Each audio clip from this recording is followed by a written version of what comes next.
What are the situations that you're likely to do a bad job in, or you don't like how you behave in? I'm saying you don't have to change your personality, because that's not going to happen. But you need to know what situations you can be better in. But I'm expecting you to change how you're going to behave in this situation or that situation. Everybody wants to be spectacular. I focus on helping them. Okay, how are you going to do it? Oh, I'm wishing for that shit's not going to make it happen. I'm really not big on people in my zone always talk about goal setting and all that. I'm like, okay, look, I know what your goal is anyway. Let's get beyond that. How are you going to do it? Would you have to clean up? Some people cope with hardships. Would you suggest that this person who's not as good at dealing with, let's say, a level 5 chaos, that they could grow and increase their ability to deal with adversity? I think they can deal with it the same.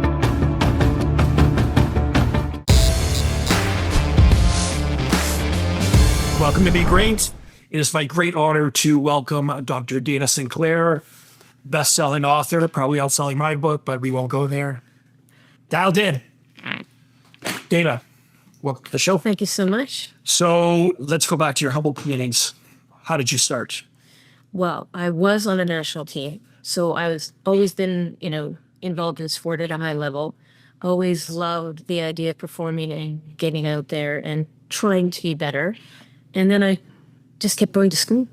So once I got my credentials, I kind of went back to sport in a business. Prior to that, though, you specialized in postpartum depression and infertility. You have done a good job. Yeah. Yes. Okay. Straight by, Gary. Okay. So I got a PhD in sports psychology. And actually, I realized then that I made a mistake. I had put myself in a corner. I would have to be a university prof, which was great. My dad was one, but I didn't want to be one at the time. I wanted to be out there doing different things. I didn't want to be in a structure. I wanted a more entrepreneurial bent to things. Sure. So, and I couldn't get registered as a psychologist at that point. So I thought, uh-oh. So I went and did another one at Cambridge. Mm-hmm. And once I got that done, experimental psychology, I came... Define experimental psychology. Well, it's a lot of research. Okay. Learning how to do research, how to read research. Oh, okay. Science. Okay. From a behavioral point of view, psychology. So I came back to Vancouver, where I'm from, and started working in the hospitals, running research for reproductive psychiatry. And that was great for a while, but then I decided, I think the sport was calling me back, or the performance side. Do you think that's due to your innate competitive beginnings? Like you were actually in sports. You know what it's like to feel the pressure of competition. Yep, it pulled me back. Yes. It was fun. I knew it. I was comfortable. And I joined my husband in our business and sort of took over the sports side of our business. And Very there good. You go. Okay, so that takes us to, how would you define yourself as a performance coach? I would say I'm not a therapist. I don't call myself a therapist, even though I am a licensed professional. And you have your doctorate? I have two, yes. How would I describe myself? Well, I'm basically a performance coach. Okay. So for people that don't understand how a performance coach would benefit them in their life, because most people, when you say I'm a performance coach, they're going to think, well, I don't compete in sports, so. Right. Good point. Okay. So in my view, we all want results. Mm-hmm. We all want to be good at what we do, no matter what that is. Mm-hmm. But it's not always easy to get to our best in the tough moments. So I work with people in their pressure moments. So I coach performance. I deal with people in their pressure moments. Most people, in their life, they're doing fine. They thank you very much. Don't bother me. But don't you also think that's a cop-out when people say they're fine? What the fuck is fine? Well, they don't see, as you said rightly, they don't see themselves in a performance setting. Mm-hmm. But we all have pressure moments, regardless of who you are or what we do. Mm-hmm. Whether it's the pitch, like in your deciding moments, a difficult conversation, relationships, presentations, the meeting, all of those things. These are pressure moments. So whether I'm working with an NFL quarterback, I'm not teaching him how to throw a ball. No. I'm helping him learn how to go through his progressions in a more efficient, calm way so he can make good decisions. So whether it's an executive whether it's a student with exams, whether it's a parent trying to deal with their 15-year-old or an IndyCar driver. I mean, anybody has pressure moments. So that's where I come in. How does one get to the point where they recognize the fact that they need a performance coach? Okay. Most of the people that I deal with, it's, well, as I say, it can be anybody, but either somebody has a challenge to overcome, or they just think they can be a little bit better, or they know they can be better. Maybe they, say if it's a sports situation, in practice they're great, but when it comes to the big game, no good, whether it's a club situation or a professional situation. I see it all the time. Tell them. Well, just even from, to jiu-jitsu, for an example, rolling on the mats at your club is one thing. As soon as you get to an actual competition, then you start to, worry, what if he does this? What if I do that? What if he does this? What if I'm lousy? Yeah. What if I can't do it? And then you just start to build all this shit upon yourself and you start to crumble. And again, as you rightly said earlier, that extends to every fucking thing that you can possibly think of.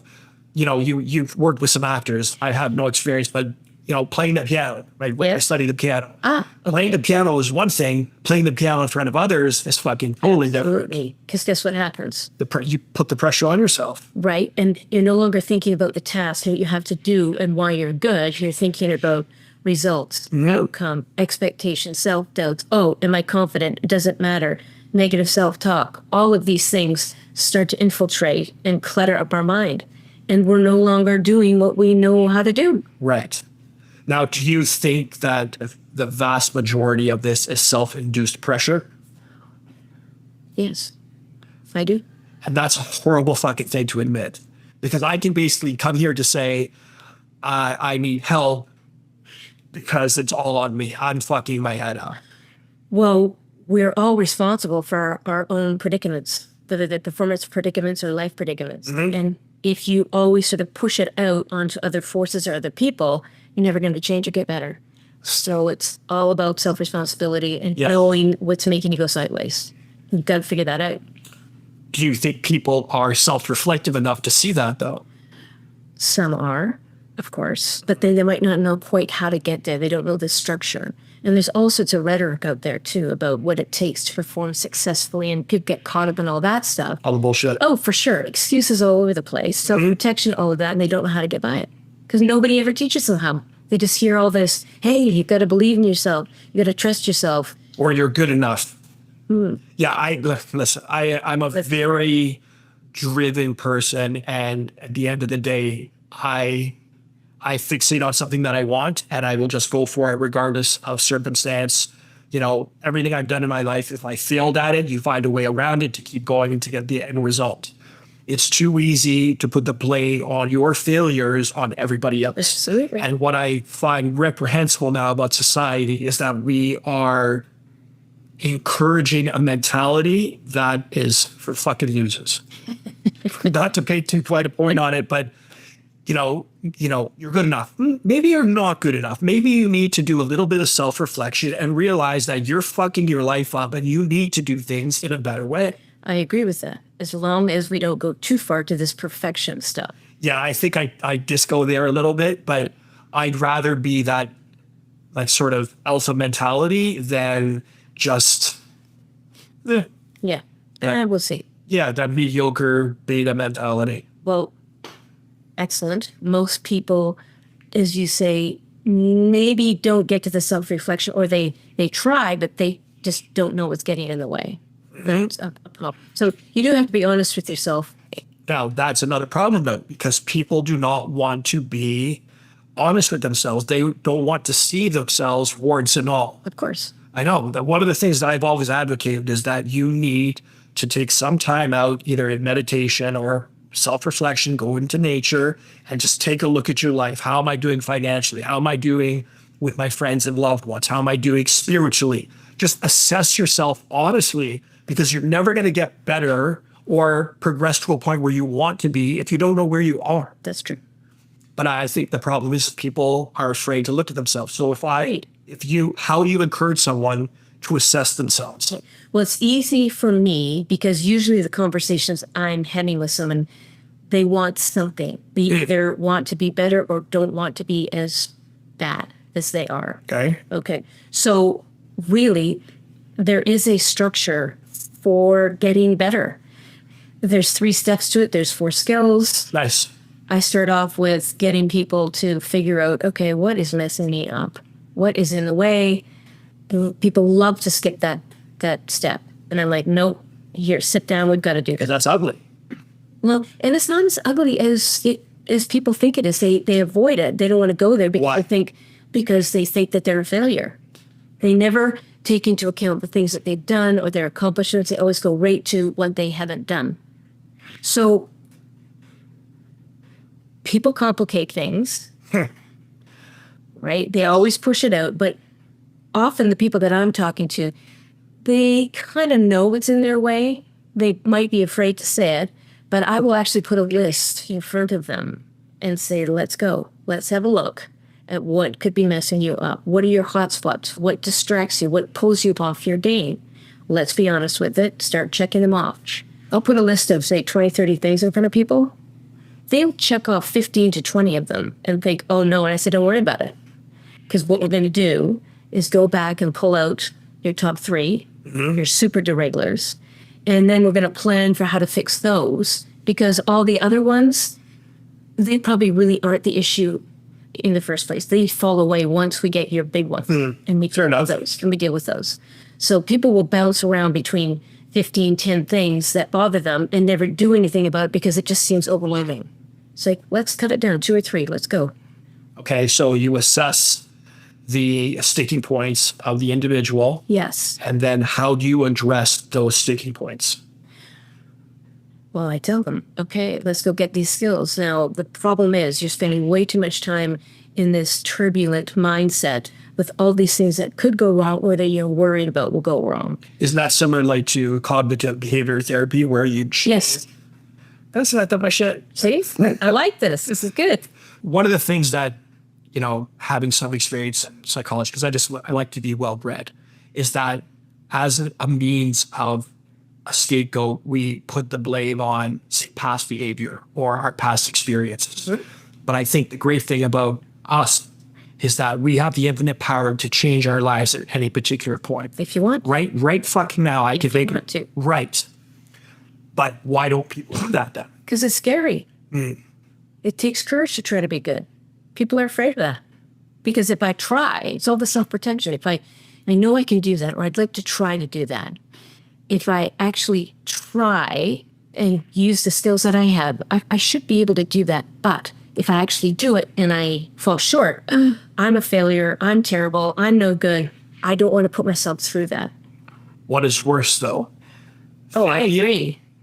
Or self-regret? I'm with you. It's trying to get people to get out of their own way. There's so much self-protection out there, and we all do it until we sit down with ourselves and think, hey, I can actually do this better. I just need someone to show me how to do it. Or just get at it and do what you know you need to do. But I think the problem is people don't know what they need to do. But you know what? A lot of people know more than they let on. So if in saying that, then if they are not willing, if they do have some sort of degree of self-reflection and yet they are unwilling to do that, then that would fall back on your rationale of, I'm still afraid to finish. Correct. Fear of failure is a big derailer for many, many people. Yeah, for sure. But to me, it's always been my mindset that I'd rather fail than live with not knowing what I could have done. Right, but you're built a certain way too, which is great because everybody has a performance style. And some are more effective under pressure than others. And you see, some people are better than others. Like, why are some people better? They just are. They're built different. They do certain things for themselves. So really what I mean by that is people who are better tend to be able to get to their best under pressure faster than the rest of us, say. Well, I dig that, and you saying that. But I also think that we are all capable of greatness. Of course. And let's not confuse the matter where people say there aren't like we're all equal. Fuck you, we're not all equal. No, we're not. And there are differences between genders, two fucking genders, and there is differences in biology, and there is differences. Some people are just skilled naturally better. But I do believe innately that, like, you may be better skilled at certain things, but you may be relying on your talent so much that you sort of fuck away on the practice and the training. Whereas I will work my ass off Right. to be better than you. So I do believe, I have great faith in humanity that we are just capable of so many great things. And that's why I'm so disenchanted with society right now, where it's okay to be okay, or it's, you know, you're good enough as you are. And, this one I hate is the only competition is yourself. Dude, I fucking hate that, right? Because it's not me, myself, that I'm competing with if I want a job or I want any kind of opportunity. It's that other motherfucker that's trying to get it too. Absolutely. For sure. That's, again, another mindset that I just can't get behind. Well, and some things you can't change. But as I feel, you can't outsource your own motivation. You've got to do the work. You've got to figure out how to get the most out of yourself. You can't control everything, but only control you. But back to what you're saying about sort of skills and talent, like, to me, talent does not ensure success. It's great. It's the mindset that does. Okay, what differentiates one performer from the next? Yeah, it's the mindset. Right? Talent is the easy answer. It's not the complete answer. I agree. It's also very fragile, though, because your confidence can get rocked by one bad day. Yeah, but hold on. Confidence is so overrated. Yes, we're in. See how I segued into that? I have okay. a plan here, guys. Okay. So, please explain. Okay, confidence is one of these things. We do hear all this rhetoric on TV and like everywhere. You need to be confident. You can't do anything without confidence. I'm like, what? People have done so many things. Everybody knows what it feels like to not feel confident and still actually perform okay. And sometimes you can go into something feeling great and you perform totally awful. Okay, it's got nothing to do with confidence. Confidence can change on you from minute to minute, day to day, even within the same event or conversation. Okay. It's an unreliable strategy. Confidence is all about how you feel, which it's great to feel good. I mean, you might want to feel confident, but you don't need it to actually perform. So confidence, it's about how you feel. Performing well is about what you do. So I'm always pushing people, let's get to the do. That's what we need to pay attention to. If you're focused on how you feel, what's that going to do for you when you actually have to put something down? So you're saying feelings don't matter? I'm saying you better watch out for your feelings because they can derail you quickly. I agree. I work in a world of do and try not to let your feelings get in the way. Because it does not matter how you feel in the moment. It matters what you do. I'm always telling my clients, I don't care how you feel. I care what you do. Now, I'm kind of kidding, but, only half. No, and I think there's great wisdom in that. I would rather have confidence from my skill, right? Because you can go in there all bravado and, puffed out, and you have nothing to base that on except ego. I'd rather go in there knowing that, like a fight or an MMA, for example, I'm going to go in there knowing that I can fuck people up. That's where my confidence stems from. True. But the other side of that is you go in feeling great about your skill and knowing you have the skill. But if you happen to shift on over into your feelings and you get punched. Yeah. Okay. Then now we're in trouble. So it's letting the feelings take over or distract you momentarily that you have to watch out for. That's why being able to shift on over to what to do and be ready for that is so key. So I would way rather somebody tell me that, okay, I'm not feeling very confident, but I'm going to then move on to, but I'm going to do this, I'm going to do this, I'm going to, I'm going to get him here, I'm going to shrimp there, I'm going to do all that stuff, right? Nice. Okay, good. But in that split second of anxiety, how do we switch over from being, self-reflective and get out of our own way into applying your strategies? You got to pre-plan it and be ready. Okay. So you've got to know where you're likely to lose it or make a mess. Okay. Or what are your pressure moments? So in a fight, Okay.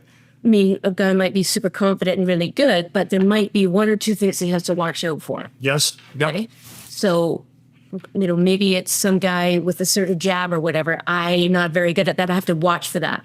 Whatever those situations are, you need to outline them. You need to pull them out, bullet point them beforehand, and have a way to deal with it when it's coming, when it's going to happen, and be ready for it. Okay, so let's take this out of the sports perspective Okay. and put it in a day-to-day environment, right? Because I agree 100% that there are stressors in life that people get triggered by. And I, again, 100% agree with you that we cannot control what happens to us. We can only control how we react to it. Right. So in a day-to-day environment, how does one deal? Well, again, it goes back to the self-reflection. You need to know what your triggers are or your stress. Yes. What are the situations? What are the situations that you're likely to do a bad job in, or you don't like how you behave in, or you need to change because it's not helping you? So I'm saying you don't have to change your personality because that's not going to happen. But you need to know what situations you can be better in. You've got to have those ready to go because I'm a big proponent of, you're not going to change your personality. And people say, oh, is that what you're expecting me to do? No. But I'm expecting you to change how you're going to behave in this situation or in that situation. You can do it for a minute. You can do it for an interaction. You can do it for a game. That you better be ready for it and pre-plan. So again, going from like a day-to-day environment, let's think a hypothetical situation. Okay. Give me one you. All right. So say at work, an interaction. Say your boss comes in, or the boss comes in and brings you out for something. Yeah. Okay. Or vice versa. And somebody might not react well to that. Okay. I'm thinking of a client, a banker. Okay. And he did a good job. He used to be a former athlete. His boss would always try to help him, giving him feedback. But he was sensitive and reactive. And he would not slow down enough to think it through. He would react right away. Get up, big guy, sort of use his voice, all of that, when the boss is just trying to help him out.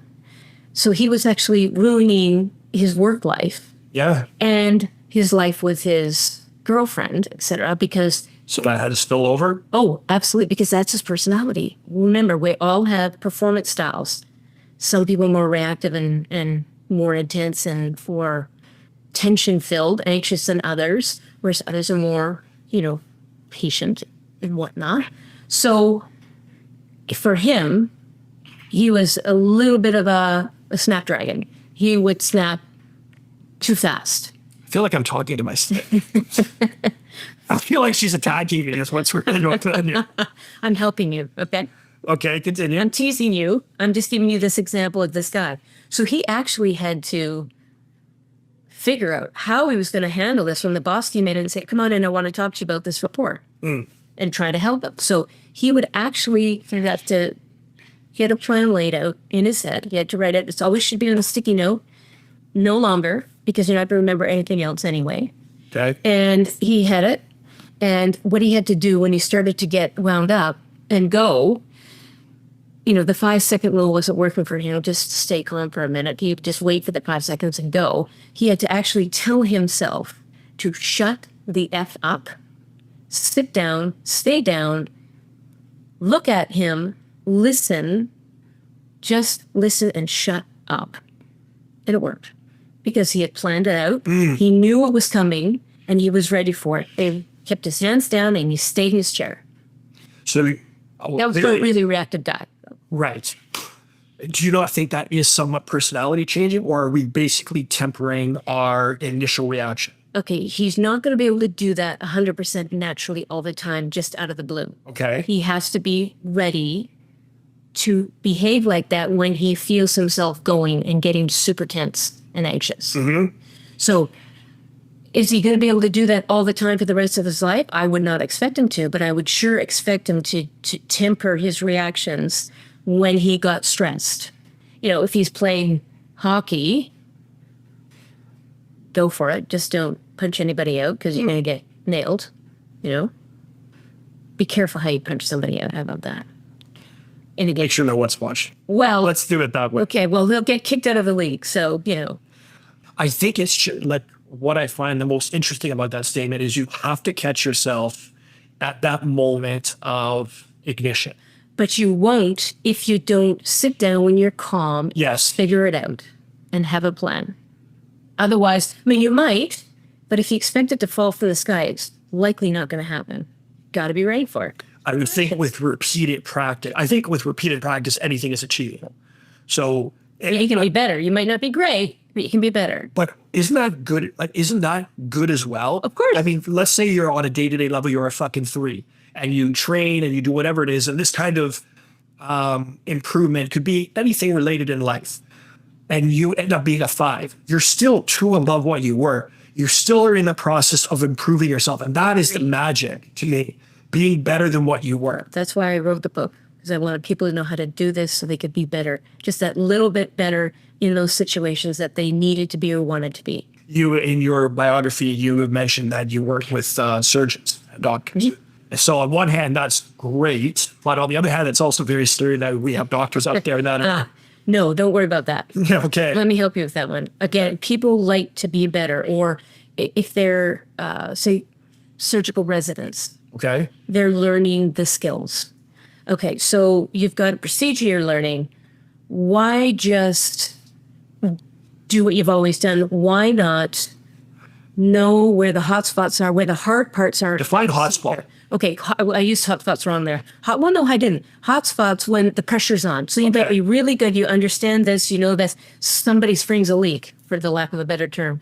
A crisis happens, or you're not quite sure how to resect this or where to put your hand to be able to get the instrument in there. Dude, you're frightening the shit out of me. No, these are learning. Okay, but it's, laparoscopic, don't worry. Machines, simulation. Okay. Simulations. AI. Yeah. So, I mean, people have to learn somehow, right? Yeah. And they don't worry. They have all sorts of controls and Sinclair people and all that thing. So if you're learning a procedure and the steps to procedure, people still are going to get tense. It's learning how to maybe, before the procedure, learn how to calm down, settle, remember what you have to do, not get carried away by your feelings, right? Okay. Or by some attending surgeon getting after you about something, be able to keep your anxiety lower so that you can stay focused on what to do. So say I did some research with universities on how to actually help surgeons learning, residents get better. So we were Learning? improve, yeah. Nice. And so we, looked at imagery, visualization. So one group carried on and did the usual learning from attending surgeons, all that, their coursework and their residency, and others did that, but they also learned how to do imagery and went through a program of how to actually rehearse mentally as well. So they did a regular program of that.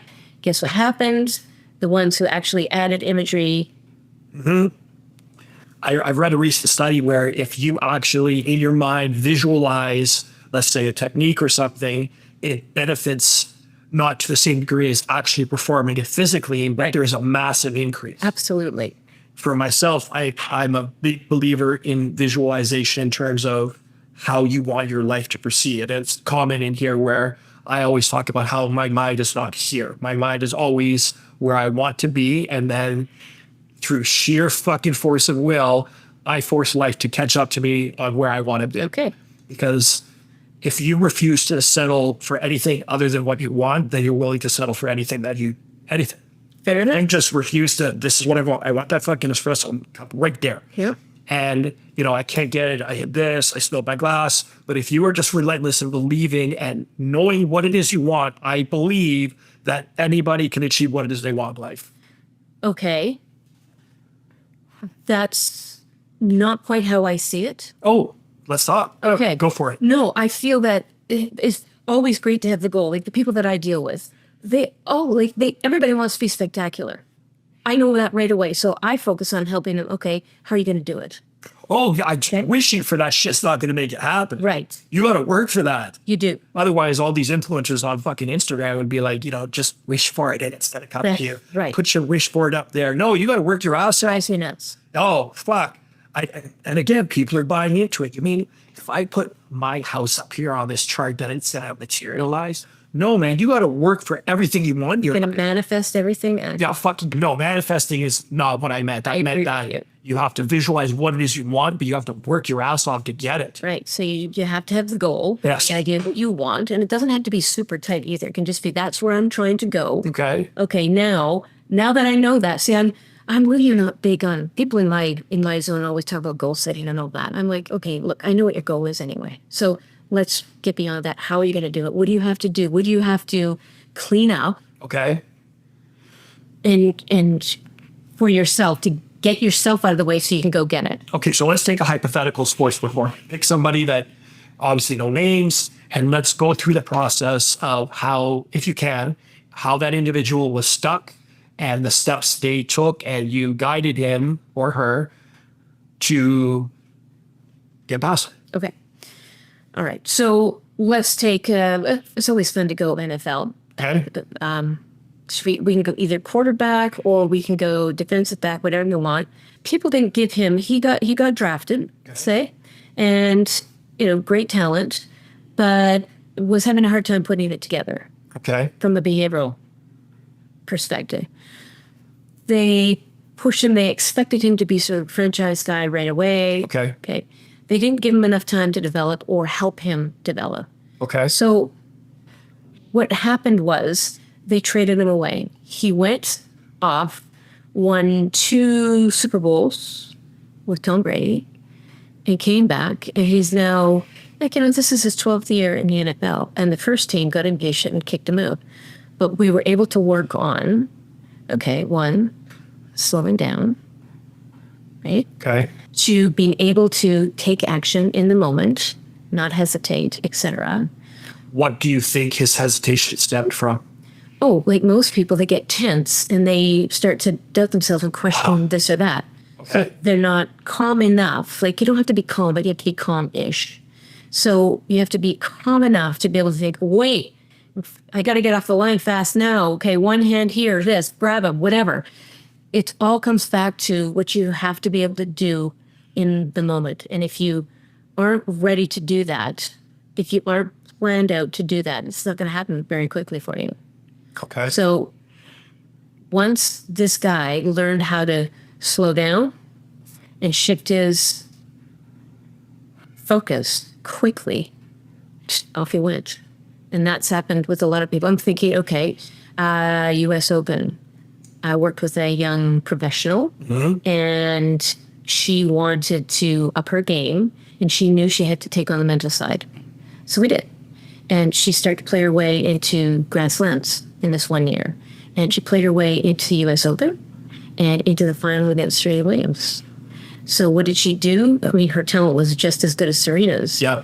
She beat Serena because she doubled down on the mental approach and how to stay technically in her legs and have her shot, which she had to do in the moment by staying calmer and point to point. She didn't get pulled over by the crowd and people yelling at her and all of that. Okay. She was able to shift when she drifted. So Nice. it was shift when you drift. So she learned how to do that by being able to get calmer, tension control, being able to have these performance cues laid out in front of her, like a couple of things that she knew she did. She was going to be very powerful. Okay. Okay. She learned how to talk to herself in the moment. And she learned how to, as I say, daydream. Because I like to talk about daydreaming instead of visualization, because visualization makes you think, oh, I've got to do this for like an hour, or I've got to meditate for half an hour. No, you do. 10 seconds here, 10 seconds there. Between points, you can see what you've got to do. Okay, now back. Those are 4 important skills. You don't have to do all 4, but you better pick at least one. Do you find that some people can start to spiral out of control? For sure. Anybody can. Right. And again, that extends into all matters of psychology, where anxiety or depression. And It's tension. Tension. Some people are naturally more tense, and everybody, though, needs to learn usually in the pressure moments to bring it down a notch. So if you think about it on a scale of 1 to 10, yes. 1 being calm, loose, easy, smooth, yeah, no pressure. We all perform better 5 and below. When you start getting up to 7, 8, 9, 10, okay, where's the level. tense? Bruce level, okay. All right, okay. All right. If that's your natural state, fine. But if it's a new skill or something you really want or it's meaningful, you're probably not going to be able to perform as well as you could if you brought that down a little bit. That's key. That's like the one skill that I think is that everybody should learn. It's the one thing that I love to talk to people about. Learn how to do this. You don't have to be great at it. Just get down a notch or two on the scale, and you'll get to yourself a little bit quicker. I do believe that there needs to be a balance. I mean, obviously, in just this short interaction, you probably recognize I'm a very intense person. I did. However, I do recognize the fact that there needs to be moments of calmness, tranquility, both from sort of a meditative state. And I don't necessarily mean that by, fucking kumbaya. I mean, like, you need to be able to find your moment of peace. And also taking it back to a jiu-jitsu perspective, one of my other jiu-jitsu coach, Andrew, was saying that, because I'm a fucking hyper bullet, a try and shove kind of guy. He's like, be slow, methodical. And there are moments in my life where that aggressive doesn't always work. Right. Yeah. And just knowing what those situations are and how to adjust. But let me go back to the jiu-jitsu. When you're really good, what are you doing? What are you actually doing? What I love about jiu-jitsu is no matter what's going on outside of your life, at that moment, right there is nothing else but that. Because as soon as you start to ruminate on other shit or worry about what's going on at home, you get fucked. Easier said than done. Yeah, sure. So but when you're really good, what are you doing? I'm just in the moment. I'm not so fixated on outcome. I'm just right in the moment. Tell me, please, the technical side of it. You're actually focused on what you have to do, correct? What do you have to actually do? But here's the thing, though. Like when I first started, I was more worried about you and I are fighting. I was worried about what you were going to do. There you go. I didn't know anything. Yeah. I had no skills. Yeah. Right. So I was like, oh fuck, what's this person doing? What's that mean? Well, why does he have his hand on my collar? What's that mean? But then when you become skilled enough to not worry about what you're going to do, do you. Exactly. So now I don't give a fuck what you're going to do because I have an answer for whatever it is you're going to do, and I'm going to worry about my shit. Okay. So when you're worried about your shit, when you're really good and you got me down and I'm in trouble. Yes. What skills are you pulling? It depends on the situation. Right? Like if I have top and I'm going to try and choke you, or it's a very ebb and flow type of art. It's a very, I do this, what happens, what do you do? But the skill and the tranquility comes from just being in the moment and reacting to whatever you do while still imposing my will. Right. So your mind is focused on what you have to do in the moment. Yes. Exactly. And that's your skill set. You're getting to your actual skills. Yes. If you're going to choke me out or whatever, right? Yep. Okay. So when you're really good, I would say that your tension is probably in a different place than when things are going off the rails. Yes. Okay, so when you're really good, where's that tension, that calmishness? Is it lower on the scale? Yes. Okay, and when it's been a bad performance, where has that tension gone to? Well, are you talking during the moment or afterwards where you just crush yourself? During? When you reflect back and make, oh gosh, I forgot to do that, or why did I do that? Why didn't I counter? Why didn't I think, well, and you could speak to this greater than I, but I think tension prevents you from being able to think clearly. There you go. That's the whole point. I'm with you 100%. Right. So I think being calm in the moment is essential. I do. And I think I'm misconstruing what you mean by tension and I mean by strength.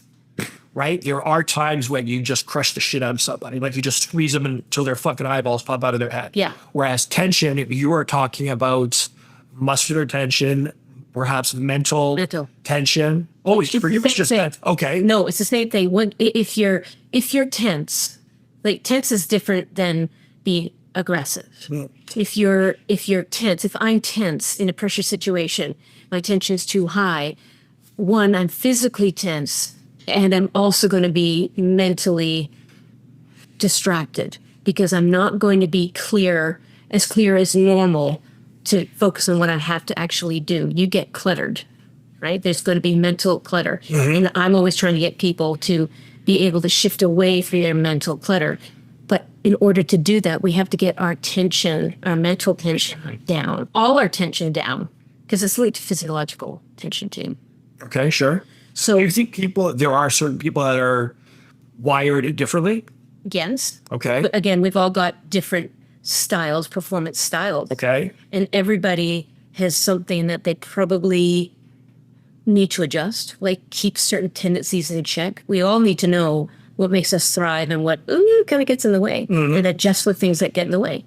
So some people move too fast and they rush. Some people hesitate, sort of stand back and don't take action. Some people get too detailed and wound up about those things.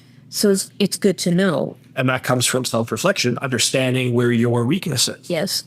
Yes. Or going to someone such as yourself. Yes. So let's just say I want to perform better. Yeah. But I'm not aware as to where I'm fucking up. Yeah. So when I come to you, are you able to assess me to the degree where you can pinpoint where my flaws lie? Yes. Outstanding. So I do that for professional sports teams and for hiring people in businesses too. So I'll go to a draft, say the NBA draft, and I'll have, lists of prospects, and I have half an hour with each of them, and they come through the door and I interview them, and I have to get to know them quickly to be able to give management an idea and help them predict who's likely to excel, who's likely to disappoint, and help them select somebody that's going to fit with them and not cost them too much money in terms of flaming out. Because again, talent is one thing, but you can be very talented, but I've seen a lot of talented people flame out in their careers, or a lot of sort of mediocre people do great and go to the top. What would cause someone who's highly skilled to flame up? That's a good term, by the way. I like that. Well, a lot of it is it's discipline. So if I find somebody who I would consider to be a red flag, Okay. they aren't disciplined at all. So they're lacking maturity for sure, but that's okay. But if it's extreme, we've got a problem because they can't see other people's points of view. They have no conscious restraint. One day they're here, the next day they're there, or they're constantly behaving badly. Those people, they're kind of toxic. They can behave for a while, but they always go back to their roots. Do you think, because that's interesting to me, that you have people at that level of performance. Now, do you think that would be someone who is just easily talented, that things came easy to him, that they lack discipline? Because people, in my experience, people that had to work to improve themselves, they have to have discipline in order to do that. They've all had to work. Okay. I think there's all this rhetoric around there too about you just have to work hard. And I'm like, there's lots of people who work hard and can't do it. Yes. So don't talk to me about working hard. Work better. I like how you're sort of crushing myths too. I think there's a lot of, again, woo-woo shit out there that doesn't make sense anymore. And I like the fact that you have the balls enough to say, fuck you, that doesn't work. Thanks. Maybe not like in the fuck you, it doesn't work way. I agree with you though. So going back to this gentleman who lacked discipline. So you then, in saying that, they are costing themselves a potential future and money. A huge future. Yes. A lot of them do. That's sad. Very sad. Yes. And you're the gatekeeper. Well, yes. So I'm very careful. So on my list, there are red flags. And What would be a red flag? I'm trying to think I wish I could tell you a name, but I can't. No. But it is somebody. Golf ball. Okay, Bob. Okay, so Bob, let's go with baseball Bob. Okay. Bob was like a 5'2" guy. And this one team thought they had scooped a generational player. Okay. And I really liked this guy too. He was fun. He was charming. He was, he was a good guy. Okay. Except he had zero control. He had low impulse control. He could not control his emotions. So sometimes he'd be great. Other times, he'd be out all night. Wow. He'd be, getting tickets, speeding everywhere. into all sorts of trouble, so much so that, they put babysitters on him. The GM would be all over him, the owner would be talking to him. Yes, yes, yes. He'd behave for a month and then off he'd go again. He just could not control himself. So again, that guy flamed out, whereas he could have had hundreds of millions of dollars. Yeah, that's sad. It is. And you can only help these guys so much because they always go back to who they are. Now, there's people who I consider flags. Okay, they're going to misbehave and have problems staying, calm enough to not yell and scream at people or get in trouble or whatever. But you can develop them. They can do it. They can. Do you believe, earlier in this conversation, you said that people's personalities can't change? I didn't say it quite like that. Okay. I don't go into my work with saying we're going to change your personality. That's not my job. That's not my thing. What I want people to do is learn how to adjust certain behaviors and thoughts so they can be better in certain situations. Because again, most of the time, most people are fine. Like they're not. But let's take that gentleman who had impulse control, baseball ball. Okay, his personality is a problem. When he's stressed and when he fires up, yes. So what would be wrong in him assessing himself, saying, "I need to"? See, then there's that conversation. Is it personality or is it character traits? Same thing. Okay, then fair enough. Then I do believe that if we have something that is inherently wrong, that is getting in our way in pursuing our dreams, that we should fix that. I agree. Some people don't see it that way, or they put it off onto other people. They think it's all going to be fine. So isn't that inherently putting on other people or believing that it's going to be fine? Do you not think those are flaws? Of course. Okay. So if it's getting in your way, it's a problem. I agree. But sadly, and I've said this numerous times, not only today, but in numerous times, we get in our way. Yes. I think we lack the ability to self-assess. Yes. Do you have someone? So I came into you. I want to be better in my life. You tell me something about myself. I don't like what you said, and then I just say fuck you and I leave. Oh. Well, the very fact that you have to struggle to think about it, that's also impressive. Because then at least people who are coming to you are aware that they need to fix something. Yes. And also, though, I'm not going up to people and saying, hey, you're an idiot. You need to fix this. I'll go up and say, okay, you want, if they're asking, I'm telling and helping them with respect. Do you ever have to sugarcoat it? Yes. Yes. Well, I try to do it in a way that they'll still come with me and try to fix it because they can, if they really want to. So I'm not going to punch someone in the face just for the heck of it. Do you think people sometimes, like I'm very blunt, do you think people... I'm direct too. Do you think people have an issue with that? With? Being direct and blunt? I do. Yes, I do. I think people get defensive. Yes. And I do think, though, that giving feedback, say, if you can be blunt, but you still have to be respectful. If you're not kind or respectful, you're going to run into trouble giving that kind of in-your-face feedback along the way. It's not necessarily necessary. If you want people to, like sometimes it is. And sometimes they think of, okay, it's easy in a sports situation. Think of a coach yelling and screaming and in your face. Well, sometimes that's okay. But if that's your usual, people are going to drop off. You're not going to get the most out of people because they're going to get defensive or worried, or you're going to mess up their focus. I mean, do you know how many, like I'm thinking of a lot of athletes, like 300-pound guys that'll come to me and say, oh my gosh, that coach is killing me. I can't think straight because he's in my face all the time. That's not usually very helpful. Like a little bit of yelling goes a long way, but if it's constant or it's not respectful and you're belittling people or dismissing them, you're going to run into trouble and you probably need to change that. You think certain people respond better to certain stimuli than others. Yes. Yeah, see, I've always been of the mindset, and I tell all my coaches this, just tell me if I'm fucking up. Just be very straight. I don't need to be coddled. But that's me. And I don't think everyone responds to that. True. But I'm sure if someone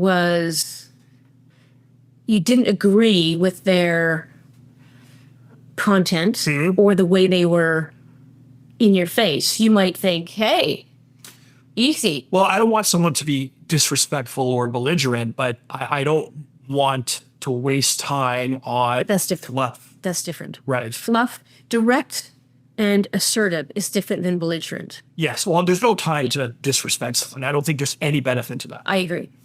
Right. Sometimes you have to get into people and tell them the truth and get them to back off because they're being rude or belligerent.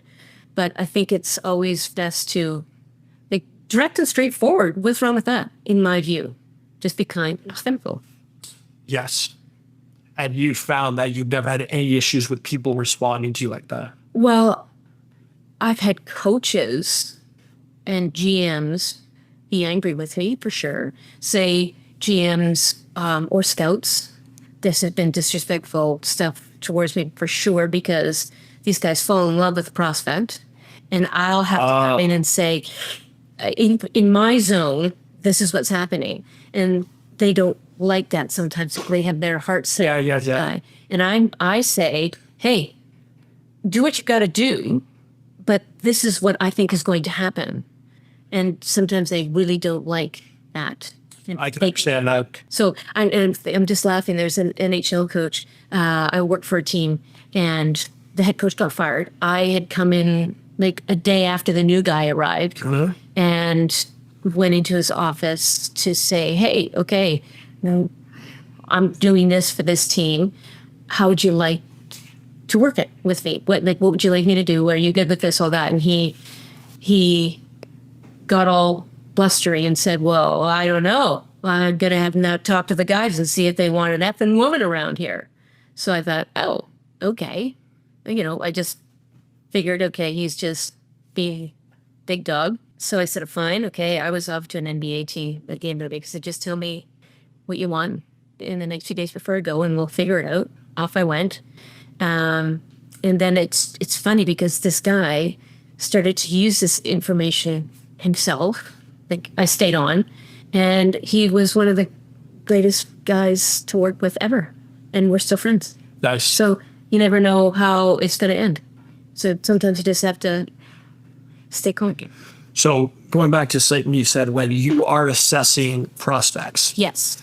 they are aware that you are not judging them, but you are assessing them.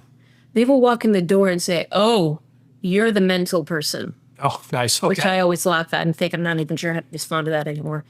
It's kind of funny.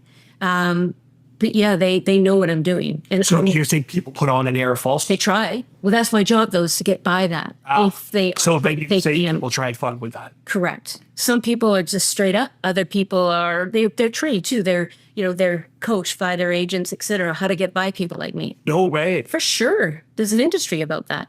No way. Agents do it all the time. They train them how to do it.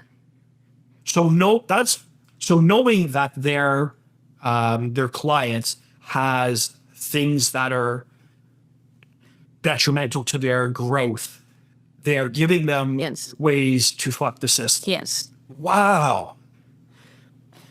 And they're cool with that. sure. They want the job.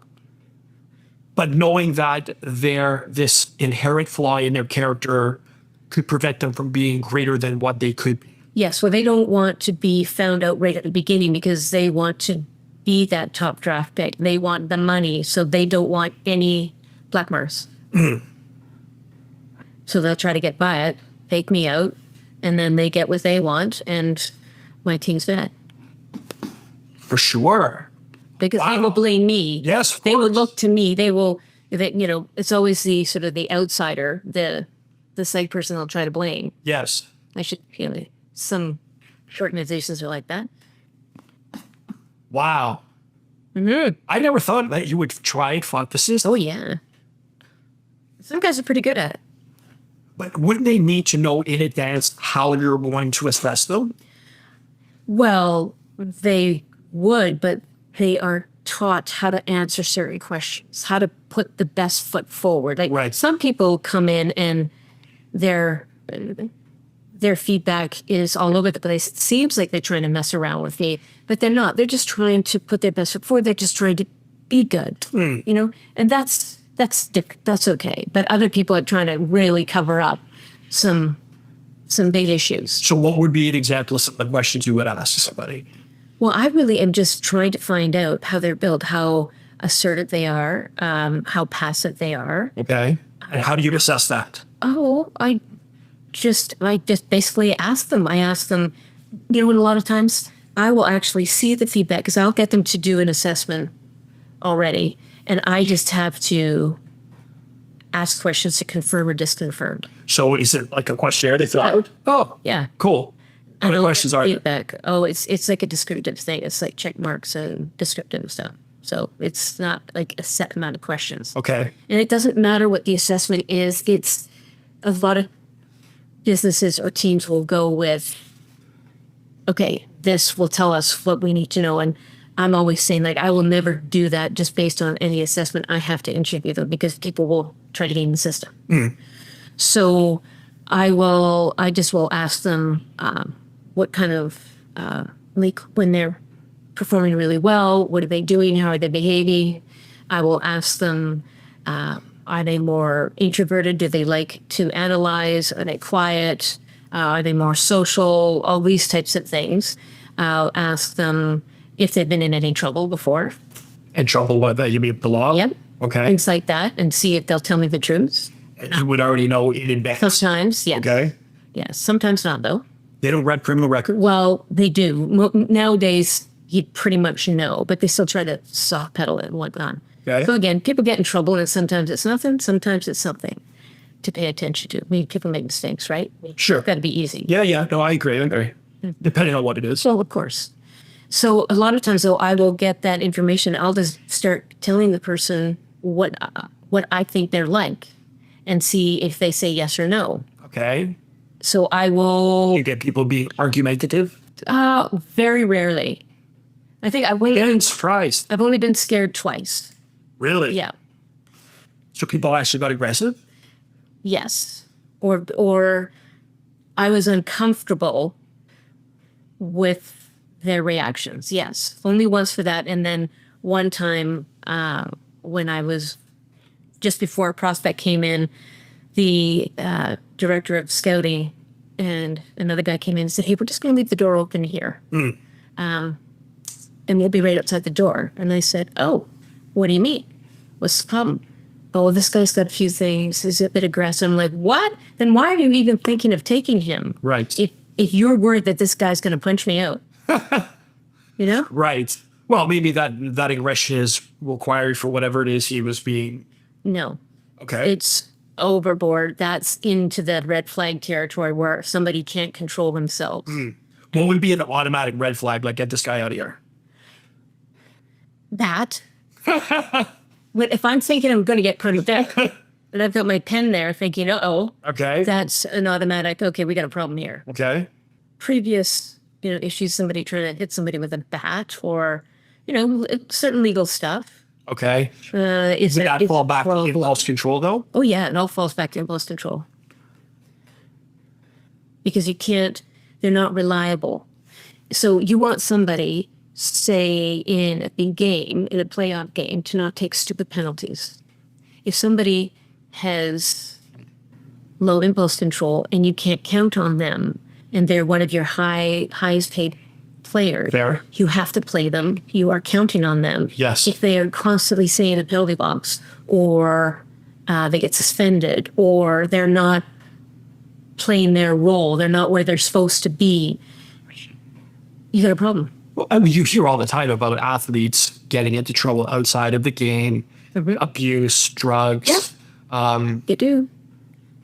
That's not very helpful, especially if you are a small market team, say. If you're in a Portland, Oregon, or, you're not one of the big ones, a big city, you can't absorb certain types of behavior from certain players.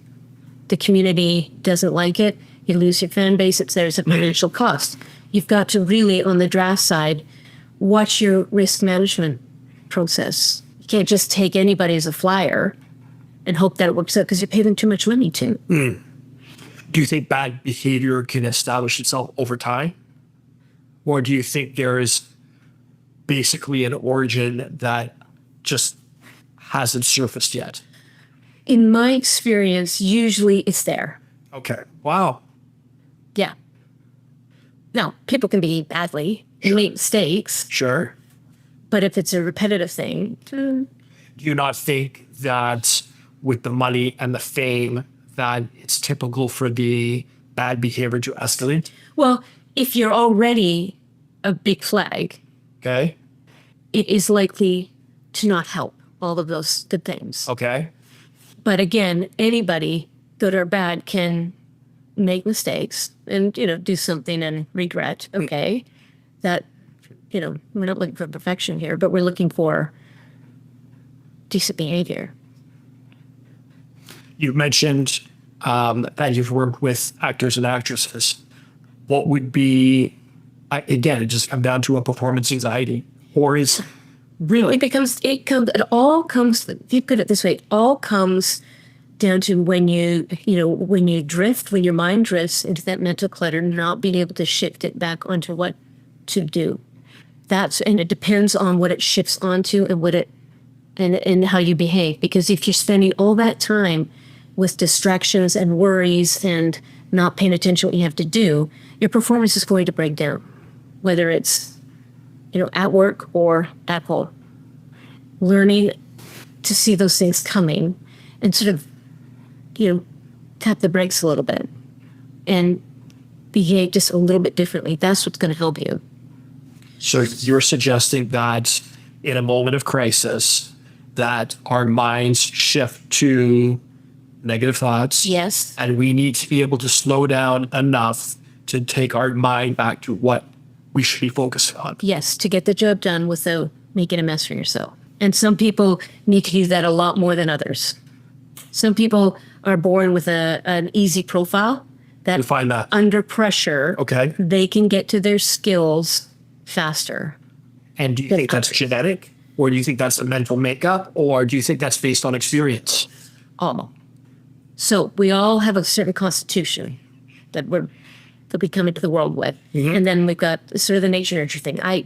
All the research for me is 50-50. So, you can still be in the same household with a sibling and can look completely different. Oh, fuck, dude. I got two sisters that are completely different from. Right. Look at Jason and I. Right. Okay.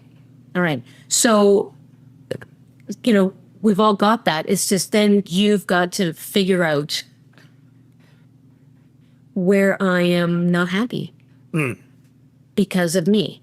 What do I need to adjust to get this right?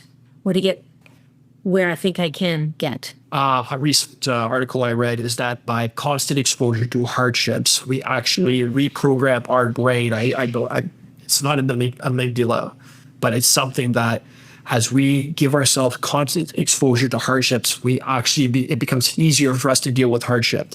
And So how you do? how so? Well, some people cope with hardships and adversity more easily and readily than others. Okay. Others fall apart and can't cope. Okay, so let's play that out. So we have two individuals. One is greater at dealing with chaos than the other person. Would you suggest that this person who is not as good at dealing with, let's say, a level 5 chaos, do you think by repeated exposure to level 2 chaos that they could grow and increase their ability to deal with adversity?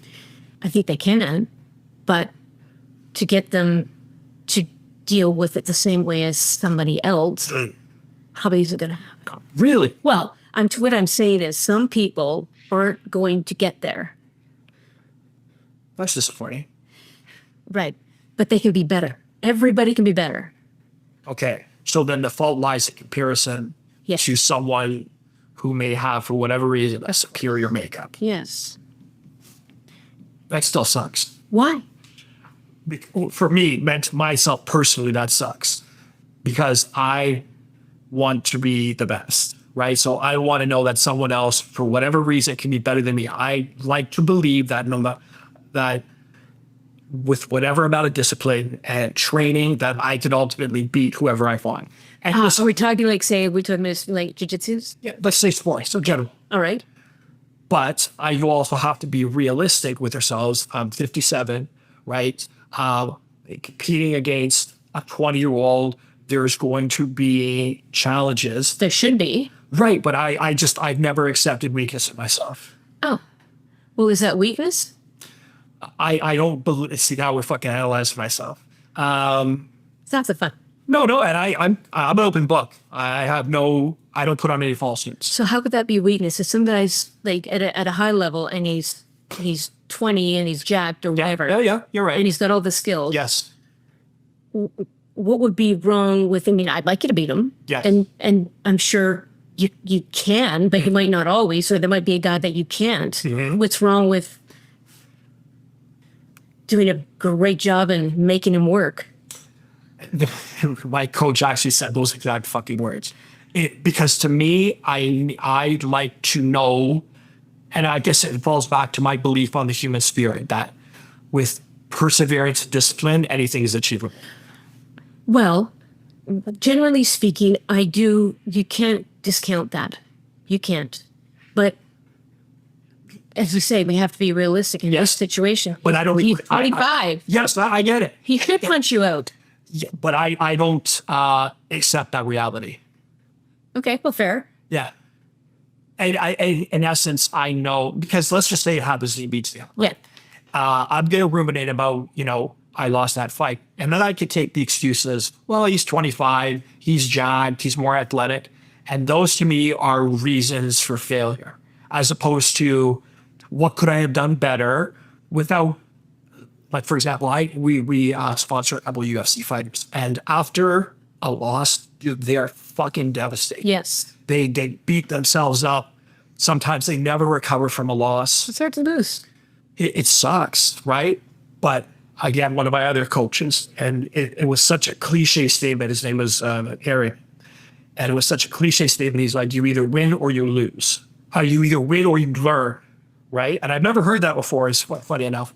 And because you could take any loss as a reason to beat yourself up. Of course. Or you could take a loss and say, how did I fuck up? What can I learn from it?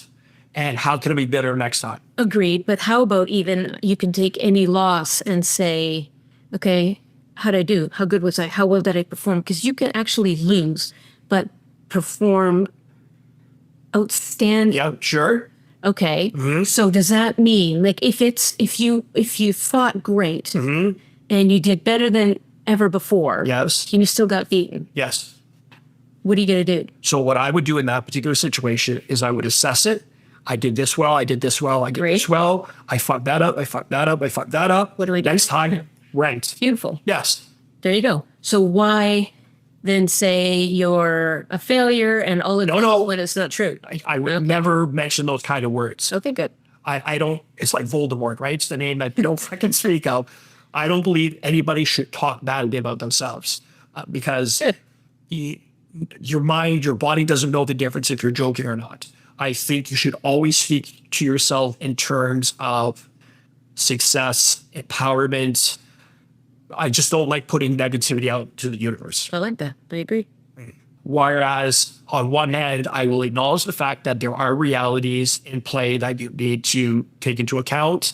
But my overall assessment is I do not accept that reality and I will win all the time.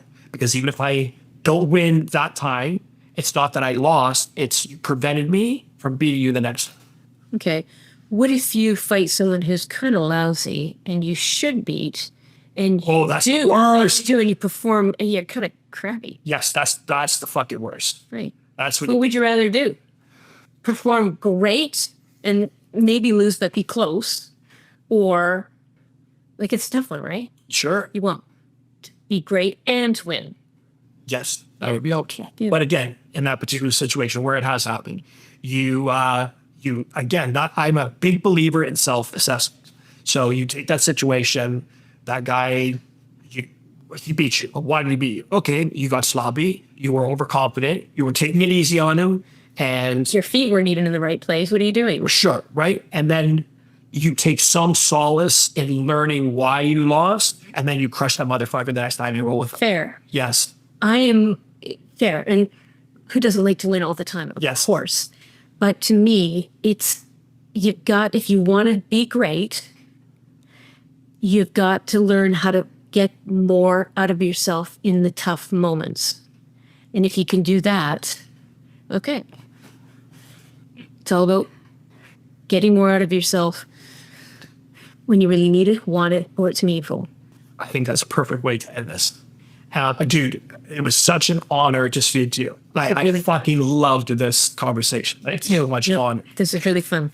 Dr. Dana Sinclair, dialed in. And thank you.